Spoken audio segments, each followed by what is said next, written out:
इनका जन्म लुम्बिनी में 563 BC इक्ष्वाकु वंशीय क्षत्रिय शाक्य कुल के राजा शुद्धोधन के घर में हुआ था। उनकी मां का नाम महामाया था, जो कोलीय वंश से थीं, जिनका इनके जन्म के 7 दिन बाद निधन हुआ। उनका पालन महारानी की छोटी सगी बहन महाप्रजापति गौतमी ने किया। 29 वर्ष की आयु में सिद्धार्थ विवाहोपरांत एकमात्र प्रथम नवजात शिशु राहुल और धर्मपत्नी यशोधरा को त्याग कर संसार को जरा मरण दुखों से मुक्ति दिलाने के मार्ग एवं सत्य दिव्य ज्ञान की खोज में रात्रि में राजपाट का मोह त्याग कर वन की ओर चले गए। वर्षों की कठोर साधना के पश्चात बोध गया बिहार में बोधि वृक्ष के नीचे उन्हें ज्ञान की प्राप्ति हुई और वे सिद्धार्थ गौतम से भगवान बुद्ध बन गए।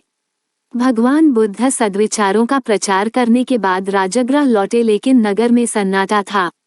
उनके अनुयायी ने उन्हें बताया, भगवान एक राक्षसी को बच्चों का मांस खाने की लत लग गई है। नगर के अनेक बच्चे गायब हो गए हैं। इससे नागरिकों ने या तो नगर छोड़ दिया है या वे अपने घरों में दुबके बैठे हैं। भगवान बुद्ध को ये भी पता चला कि उस राक्षसी के कई बच्चे हैं। एक दिन बुद्ध राक्षसी की अनुपस्थिति में खेल के बहाने उसके छोटे बच्चे को अपने साथ ले आए। राक्षसी जब घर लौटी तो अपने बच्चे को गायब पाकर बेचैन हो उठी।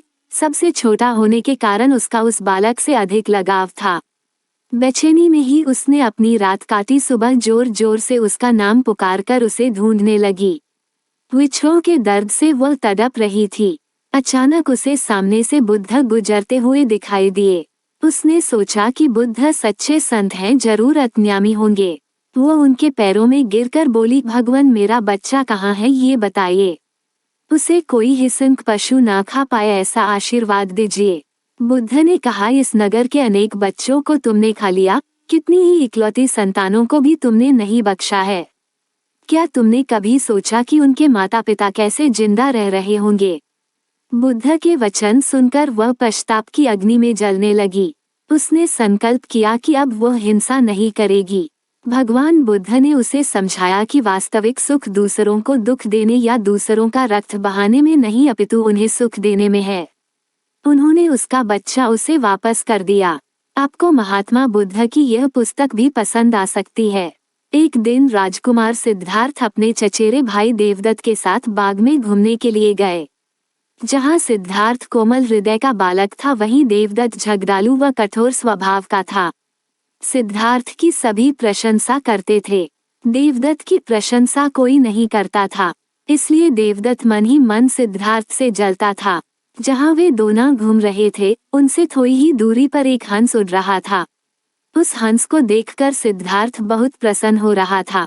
तभी देवदत्त ने कमान पर तीर चाया और हंस की ओर छोड़ दिया।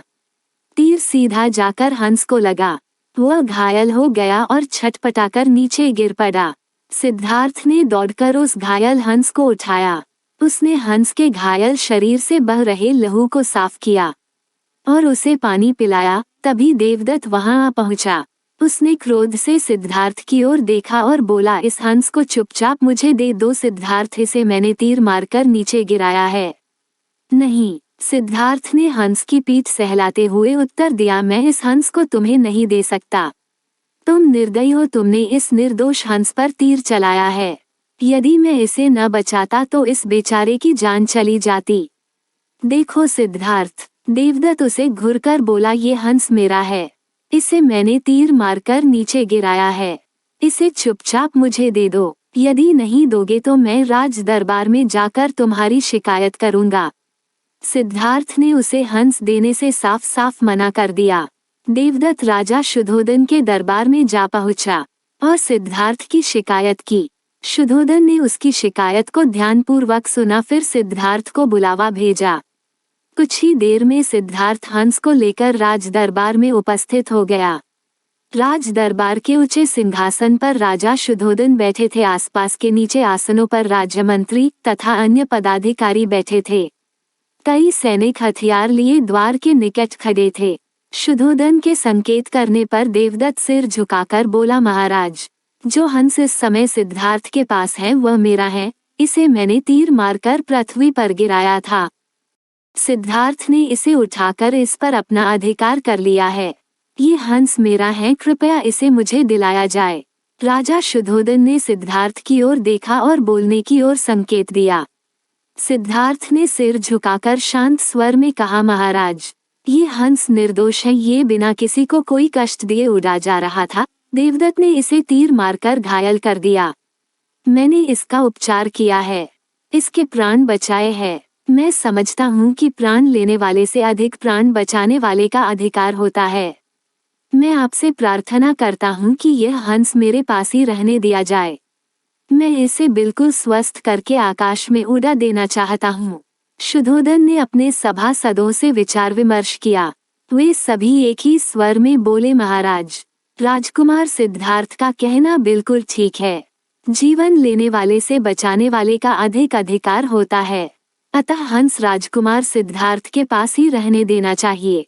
राजा शुद्धोधन ने सभासदों की बात मान ली। उन्होंने सिद्धार्थ से कहा, इस हंस पर तुम्हारा अधिकार है, तुम इसे ले जा सकते हो।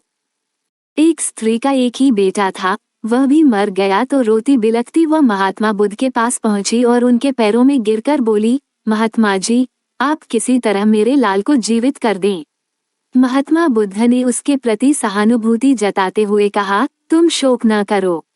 बुद्ध ने उस महिला को सत्य बताने के लिए सराहना देते हुए कहा, मैं तुम्हारे बेटे को जीवित कर दूंगा, लेकिन एक शर्त है कि तुम किसी ऐसे घर से भिक्षा के रूप में कुछ भी मांग लाओ जहां किसी व्यक्ति की कभी मृत्यु न हुई हो। उस स्त्री को कुछ तसल्ली हुई और दौड़कर गांव पहुंची। अब वह ऐसा घर खोजने लगी जहां किसी की मृत्यु न हुई हो। बहुत बहुत ढूंढा, लेकिन ऐसा कोई घर उसे नहीं मिला। वह निराश होकर महात्मा बुद्ध के पास आई और वस्तुस्थिति से अवगत कराया।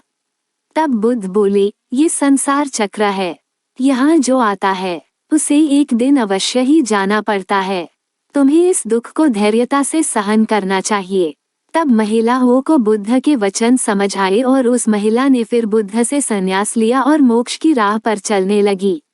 दोस्तों, हमारे YouTube चैनल में बने रहने के लिए आप सभी को दिल से धन्यवाद।